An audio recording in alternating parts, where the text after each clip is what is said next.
See right here. Right here. It's right there. So Paul works with me, and Paul's my friend, and Paul owns some rental properties. So when I have questions about rental properties, I call Paul. And so I said, hey, let's talk about rental properties, and let's call Paul. And that's what we're doing. So his name is Paul Pitman. He is also an agent with Berkshire, Hathaway, Home Services, PenFed Realty, and works in my office. But you own several rentals. You own different types of rentals. Yes. You own single-family houses, duplexes. Multifamily, which is both upstairs, downstairs. Or a fourplex, sixplex. Right. So when people say, I want to buy a rental property, if they buy a single-family house or a duplex, that is still considered residential single-family. Correct. If they get into a triplex or above, it's commercial. For your code purposes, yes. And for your lending purposes. No, for lending too. Yeah, not everybody has all the cash that you have, Paul. Oh, no. As you can see, Paul and I are friends. So anyway, tell us a little bit about, because we're going to talk about two different subjects today. One is how you decide what property you want to buy, and the other one's about what you look for in a renter, or what somebody, well, maybe three topics. The other one is what somebody should or could do if they want to investigate getting into rentals. Because Okay. you and I both have a lot of people who call me and say, hey, I've got some equity in my personal house. I now want to buy a rental because so-and-so at work told me that was a good idea to make some money. Yeah, and then we always do that. We always laugh and say, yes. Yes, sure.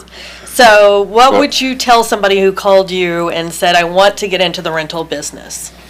Well, the first thing I would tell them is to find somebody like myself or an organization. There's an organization called Rental Owners Incorporated. It's ROI. And it's a group of people who own a smaller number of units, and it's single families, duplexes type properties. And talk to them and learn about the business before you decide to invest in a property. Right. So you know that it is a good fit for yourself, because it's not for everyone. So that would be the first thing I'd do. I'd find someone who's been in the business and talk to them, what actually happens in the business. And didn't you get the feeling that when people call and they think they want to get in the business, that they buy the property, they put the renter in, and they just collect the check each month, and that's all that has to happen? Well, that's what I think, because they think that, they see their CD over here is only earning like 0.5%, and gee, I can put this money into a house and earn, 8, 10, 15%, but it's not that easy. There is work involved. Really? What kind of work? Well, let's see. Tell me about fixing toilets, Paul, because that's what you have on your voicemail.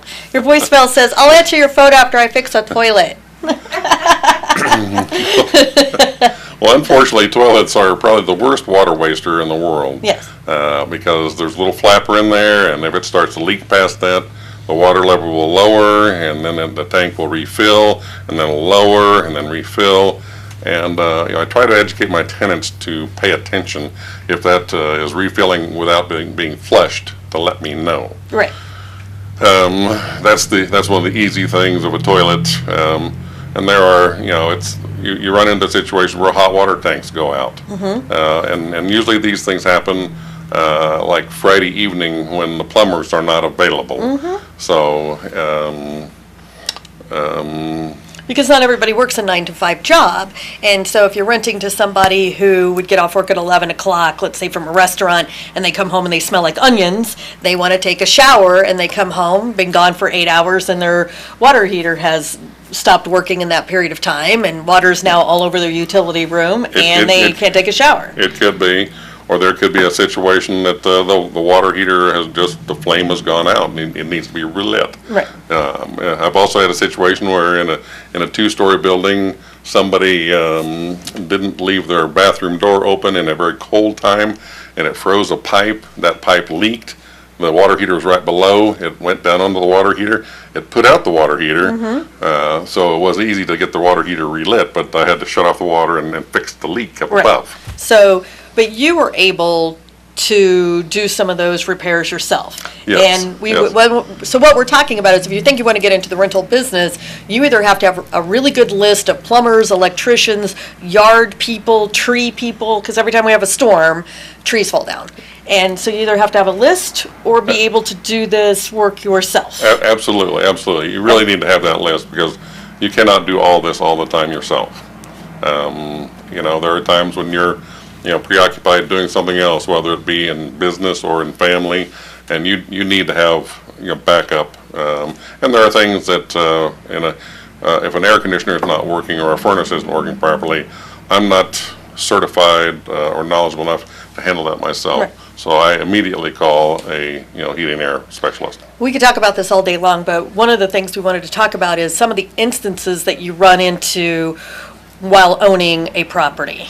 So we talked about the other day, you had not heard from a renter in a while and checked on them and they had deceased. They had passed away, so I ended up calling 911 and was at that property for the next 2 or 3 hours while EMS, police, and the coroner finally showed up to make their pronouncements and then relieve me from staying there. So one of the things is when you think you want to become a landlord is the amount of time that you're all of a sudden unexpectedly that you're going to have to do this. So you can't really have a regular 9-to-5 job where you just can't take off of work. This is going to have to be a job where you have to have some flexibility. It is harder to do that. There are people who do.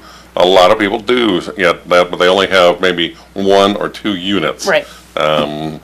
For me, I've got more than that, and so being a realtor and owning the properties has been two occupations which have worked well together. So we have about a minute left. Give me a quick synopsis of what you would look for in a property if you were going to go out and buy a new rental today. Oh, well, the first thing I want to take a look at is where the location is. I'm going to take a look at the condition of the property. What we were talking about on location is the properties that I own are close to my house. And I always recommend either buying something close to your house or close to your work, so that if there is a problem, you're not driving 30 or 40 minutes to get there to light a pilot light. Absolutely, absolutely. So that's what we're talking about, location. Yes. I would not be recommending someone, for instance, buy a rental property in Andover because that's the hot market, and then in Goddard because that's a great market. It's a long distance to have to go to show or fix. And then for the last 30 seconds, what do you look for in a renter? A job? Well, yes, no, on that, I do pull credit reports on everyone. I look for people who, what do I want to say, are employed, and I do prefer non-smokers, and people who I think are going to take care of my property, because I'm going to put in their hands the property that's worth. We're out.